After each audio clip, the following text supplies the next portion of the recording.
सभी दिल्ली वासियों को मेरा नमस्कार। पिछले 1 साल से जब से कोरोना शुरू हुआ है, मैं समय समय पे आपके बीच में आके सभी तथ्यों को, परिस्थितियों को ईमानदारी के साथ आपके सामने रखता रहा हूँ, आपसे चर्चा करता रहा हूँ। एक चीज़ हम लोगों ने हमेशा गांठ बांध के रखी, आपको कभी गलत तथ्य नहीं दिए, आपसे कभी झूठ नहीं बोला, जो था आपके सामने रख दिया। अगर स्थिति अच्छी थी तो भी आपको बताया, स्थिति खराब थी तो भी आपको हमने ईमानदारी से बताया, क्योंकि हम पहले दिन से समझ गए थे कि ये इतनी बड़ी आपदा है कि आपके साथ के बिना, जनता के साथ के बिना अकेले इस आपदा से सरकार सामना नहीं कर सकती।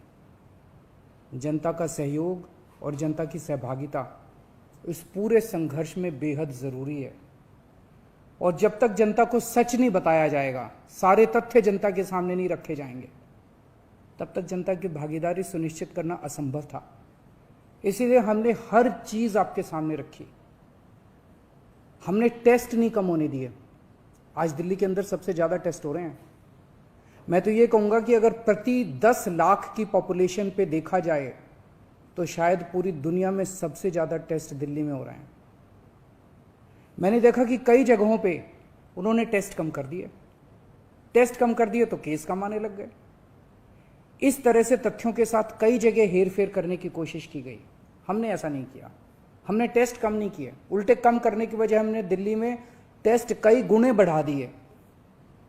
आज लगभग 1 लाख टेस्ट दिल्ली में डेली हो रहे हैं। हमने मौत के आंकड़े आपसे नहीं छुपाए। जितनी मौतें होती थी हमने सब आपके सामने रखी, ईमानदारी से रखी। अगर ज्यादा हो रही थी तो ज्यादा बताई, कम हो रही थी तो कम बताई। कितने बेड्स हैं, कितने आईसीयू बेड्स हैं, क्या परिस्थितियां हैं, हर चीज आपके सामने ईमानदारी के साथ रखी। और इसी वजह से जब भी हमने कड़े निर्णय लिए, हमें आपका पूरा सहयोग मिला, दिल्ली की जनता का पूरा सहयोग मिला। मैं हमेशा कहता हूं कि हमारी दिल्ली एक परिवार है। दिल्ली के 2 करोड़ लोग एक परिवार हैं। और जब परिवार में कोई आपदा आती है तो सारे परिवार के लोग मिलकर उसका सामना करते हैं। अब भी हम सभी मिलकर इसका सामना करेंगे। पहले भी जीत हुई थी, अब भी जीत होगी। आज दिल्ली में क्या परिस्थिति है? पिछले 24 घंटे में दिल्ली में लगभग 23,500 केस आए हैं।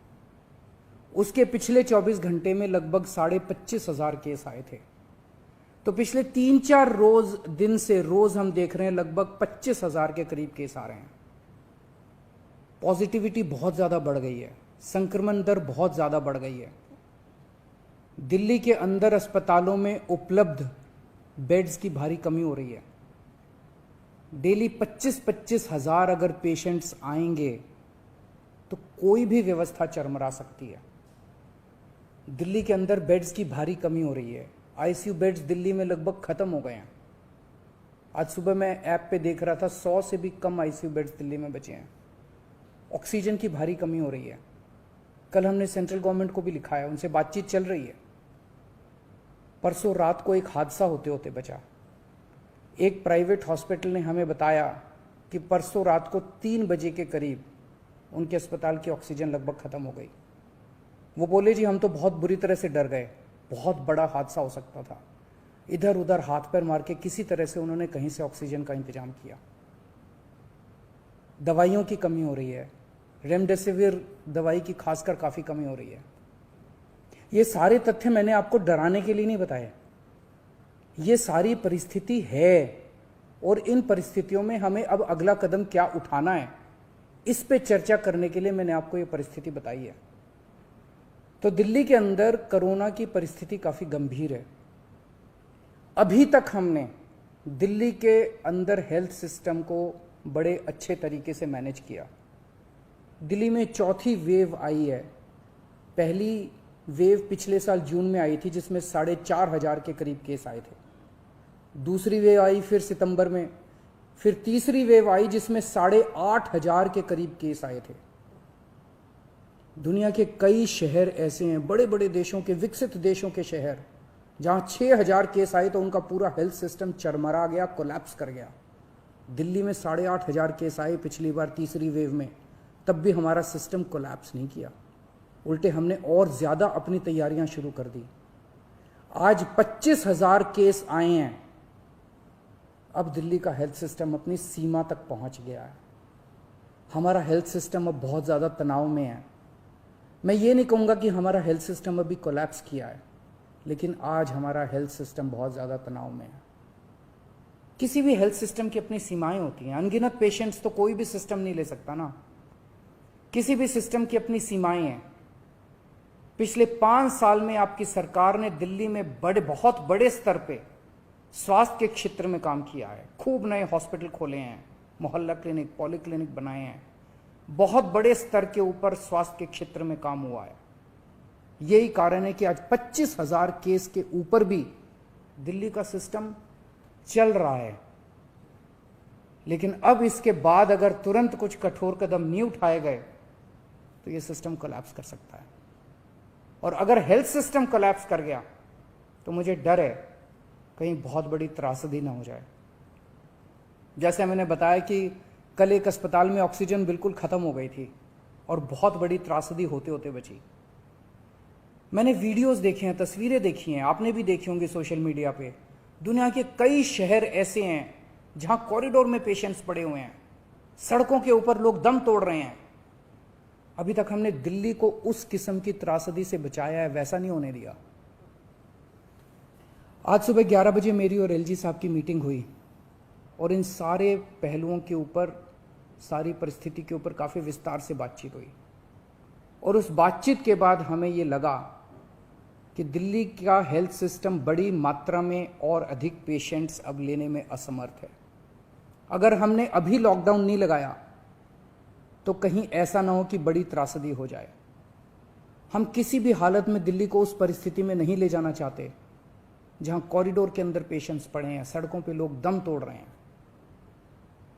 आज सभी परिस्थितियों का जायजा लेने के बाद आपकी सरकार को यह लगता है कि दिल्ली में कुछ दिन के लिए लॉकडाउन लगाना जरूरी है। तो आज रात को 10 बजे से अगले सोमवार को सुबह 5 बजे तक 6 दिन के लिए दिल्ली में लॉकडाउन लगाया जा रहा है। इस दौरान जाहिर है कि जो एसेंशियल सर्विसेज हैं वो जारी रहेंगी, खाने पीने की, मेडिकल व्यवस्थाओं की वो जारी रहेंगी। ये शादियों का सीज़न है, लोगों के बड़े मुश्किल से रिश्ते बनते हैं, हम उनके रिश्ते तोड़ना नहीं चाहते। तो लोगों की शादियां संपन्न हों, लेकिन केवल 50 लोगों के गैदरिंग के साथ संपन्न हो। उसके लिए अलग से पास दिए जाएंगे।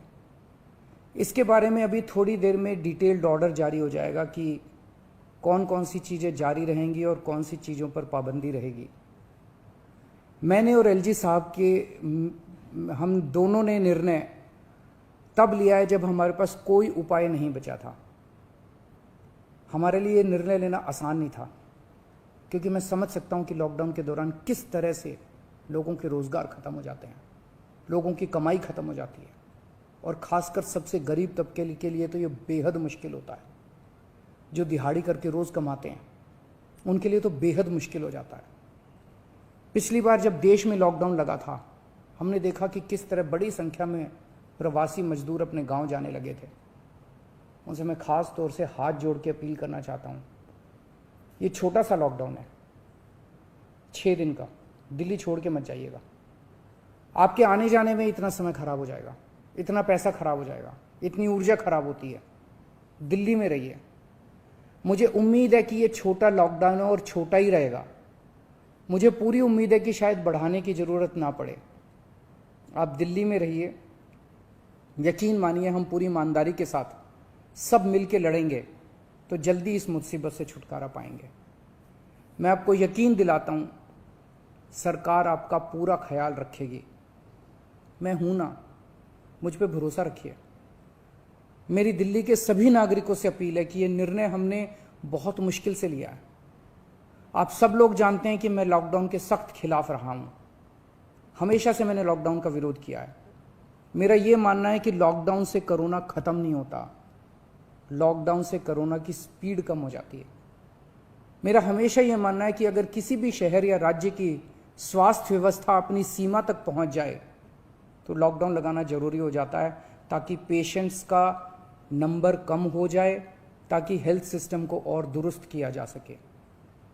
ये जो 6 दिन का लॉकडाउन हम लगा रहे हैं, ये जो 6 दिन हम ले रहे हैं आपसे, इन 6 दिनों के अंदर हम बहुत बड़े स्तर के ऊपर और दिल्ली में बेड्स की व्यवस्था करेंगे। केंद्र से हम मदद मांग रहे हैं, उनसे लगातार संपर्क में हैं। केंद्र सरकार हमारी मदद भी कर रही है, उसके लिए हम केंद्र सरकार के शुक्रगुजार हैं। उनसे ऑक्सीजन की व्यवस्था करेंगे, दवाइयों की व्यवस्था करेंगे। इस लॉकडाउन के समय को हम इन सब चीज़ों के लिए इस्तेमाल करेंगे। मेरी अब सब लोगों से गुजारिश है कि लॉकडाउन का पूरी तरह से पालन करें, घर से बाहर इस दौरान ना निकलें। पहले भी हमने कई कठिन निर्णय लिए और आपने मेरा पूरा साथ दिया। मुझे पूरी उम्मीद है आज भी आप मेरा साथ देंगे। हम मिलके इसका मुकाबला करेंगे और ज़रूर जीतेंगे। नमस्कार।